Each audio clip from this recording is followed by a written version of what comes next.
Jimat punya cerita dengan judul Teror Hantu di Toko.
Hidup bagaikan roda berputar, terkadang di bawah dan sebaliknya di atas. Hidup hanyalah sekedar mampir makan dan minum. Dan dari sinilah latar belakang kisah nyata ini dimulai. Inilah cerita nyata dari Geneldi.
Walau kisah ini sudah hampir 23 tahun lamanya, tapi di benakku masih tergambar begitu jelas walau sudah sekian lama. Tentu ini adalah pengalaman hidupku yang tidak pernah terlupakan, walau sudah hampir seperempat abad lamanya. Awalnya hidup keluarga kami cukup bahagia meski tanpa didampingi kekayaan yang berlimpah. Tapi pada tahun 1988, ayahku meninggal dunia. Tentulah kepiluan ini cukup terpukul oleh keluargaku. Setelah 2 tahun berlalu, ekonomi keluargaku semakin terpuruk, dalam ambang serba kekurangan. Maklum karena mata pencarian dilakoni oleh ayahku yang satu-satunya menjadi tulang punggung hidup kami. Melihat kondisi seperti ini, aku bertekad Aku bersumpah di depan batu nisan ayahku bahwa apa yang ayah lakoni selama ini, aku juga mampu menjalani. Saat itu aku baru duduk di bangku SMP. Bayangkan dengan seumuranku ini, yaitu 16 tahun, yang hidup penuh dengan cita-cita. Dan cita-citaku pula telah sirna ditelan oleh kemiskinan. Harapan serta impian yang selama ini ingin kugapai kini sudah tiada. Tidak terasa air mataku telah membasahi pipiku di depan batu nisan ayahku. Namun itu tidak mungkin membuatku putus asa. Karena aku tahu bukan saatnya untuk merenungkan impian. Sedangkan ekonomi keluarga sudah begitu sukar. Ini adalah kisah nyata hidup.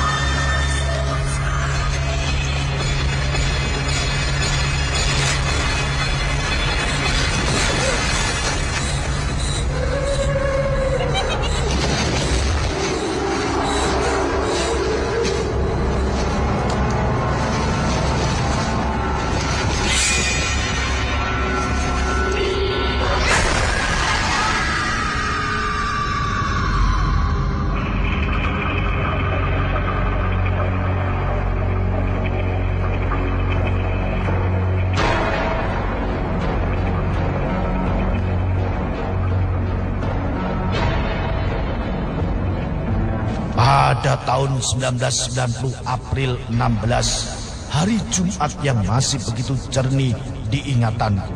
Aku berangkat ke kota cari kerja dengan membawa koper yang berisikan beberapa baju kusam dengan berbekal uang Rp8.000. Tentulah sangat sukar mendapatkan kerja dengan status yang berpenampilan sebagai anak desa. Tapi ternyata Tuhan tidak menyia-nyiakan niat hambanya kalau ingin bekerja keras. Setelah beberapa hari cari kerja ke sana ke sini, aku mendapatkan sebuah pekerjaan di pertokoan beras dari warga keturunan Tionghoa. Begitu pula dengan aku, warga Tionghoa. Kita panggil saja namanya Ahok sebagai nama samaran. Ahok orangnya cukup ramah. Karena begitu tahu aku sebagai anak perantau, dia pun bersedia memberikan sebuah kamar untuk aku berteduh. Dan kebetulan kamar itu berada di toko. Mungkin maksudnya bisa sambil menjaga toko, sedangkan rumah tinggalnya ada di sebelah toko.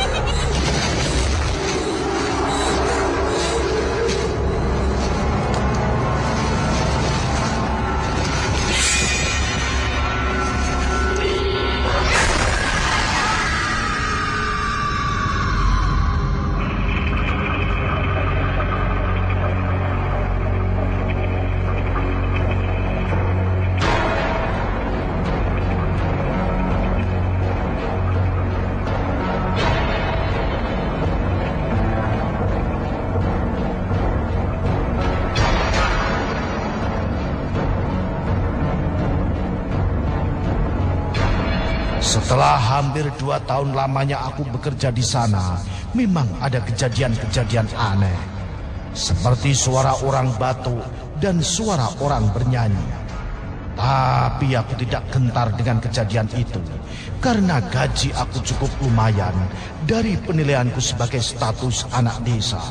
Apalagi anak Ahok yang seumuran denganku begitu cantik dan menjadi satu-satunya anak tunggal dia. Tentulah bisa membuat aku betah untuk bekerja. Walaupun tidak mungkin dijadikan pacaran, tapi setidaknya bisa menghibur. Saya panggil Ernie namanya. Ernie cukup terpesona memang. Senyumnya sangat menawan bagaikan bidadari. Ernie juga sangat ramah serta sangat akrab dengan kami sebagai pekerja ayahnya. Di matanya kami semua dianggap keluarganya sendiri. Alasan itulah yang membuat kami bertahan. Pada suatu malam kira-kira jam 11 malam, aku dikejutkan oleh suara ketawa cekikikan yang begitu menyayat hatiku.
Sungguh mengerikan kalau membayangkan suara itu.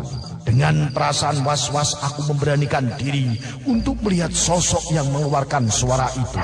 Setelah aku telusuri asal suara yang menurut pendengaranku ada di belakang, ternyata ada seseorang berpenampilan cukup aneh yang membelakangiku dan sesekali mengeluarkan suara cekikikan.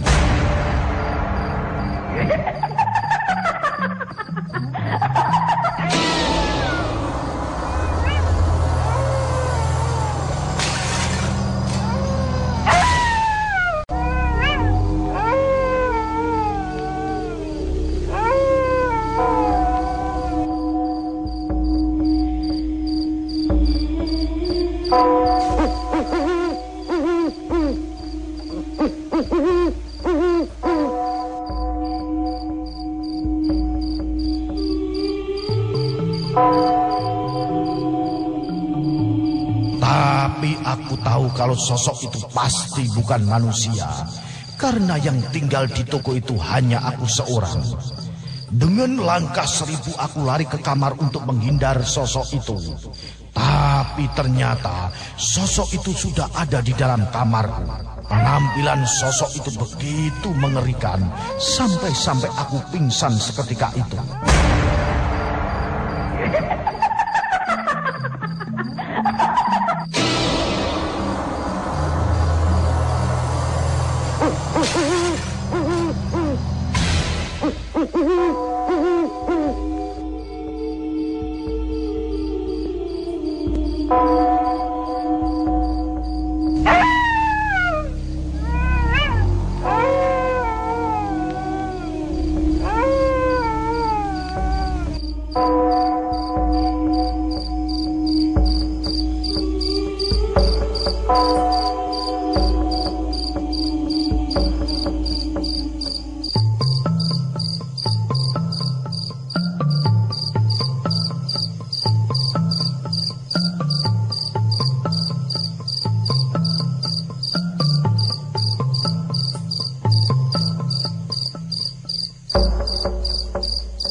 Setelah pagi Ahok datang membuka tokonya, Ahok menjumpai aku tergeletak di lantai, tentu membuatnya sangat ketakutan. Dengan cepat Ahok terus memanggil aku dan seketika itu pun aku sadar. Setelah aku jelaskan apa yang terjadi semalam, sontak saja Ahok itu kaget. Saat itu Ahok pun mulai bercerita kalau 4 tahun yang lalu karyawannya sempat melihat pemandangan yang sama seperti aku lihat semalam. Dan juga sering mendengar ada yang bernyanyi atau orang yang lagi batuk pada waktu tengah malam. Aku juga jelaskan kalau soal orang batuk atau orang nyanyi sudah sering aku dengar. Tentunya membuat Ahok sangat terkejut atas penuturan aku. Pagi itu niat buka toko pun diurungkan Ahok. Dan Ahok langsung suruh aku ke rumahnya. Dia menyuruh aku pulang dulu saja, besok ke kampungnya. Memang saat itu Imlek tinggal 3 hari lagi. Niat baik Ahok tentunya membuat aku cukup senang. Setelah berpamitan, keesokan harinya dengan Ahok dan istrinya serta Erni aku pun pulang. Setelah merayakan Imlek bersama keluargaku di kampung dalam waktu 2 minggu, aku pun berangkat lagi ke tempat Ahok untuk melanjutkan kerjaku. Tapi ternyata semua musibah telah melanda keluarganya. Aku mendapati bahwa sekeluarganya telah meninggal dunia dalam sebuah kecelakaan di daerah Medan. Mobilnya bertabrakan dengan bis yang menuju Jakarta. Mendapatkan kabar seperti itu tentunya air mataku telah membanjiri di pipiku. Ahok dan istrinya serta Erni yang begitu cantik kini sudah tiada. Yang tinggal hanyalah kenangan. Ternyata pamitan aku waktu itu menjadikan akhir dari perjumpaanku. Sampai saat ini aku masih mengenang kebaikan Ahok, istri dan putrinya. Sampai-sampai aku meneteskan air mata saat menceritakan hal ini. Semoga dengan ringkasan ceritaku ini kita bisa ambil hikmah dari apa yang aku alami. Inilah sepenggal cerita Keneldi untuk Cimatres dimanapun berada. Tentunya bersama tim Cimat.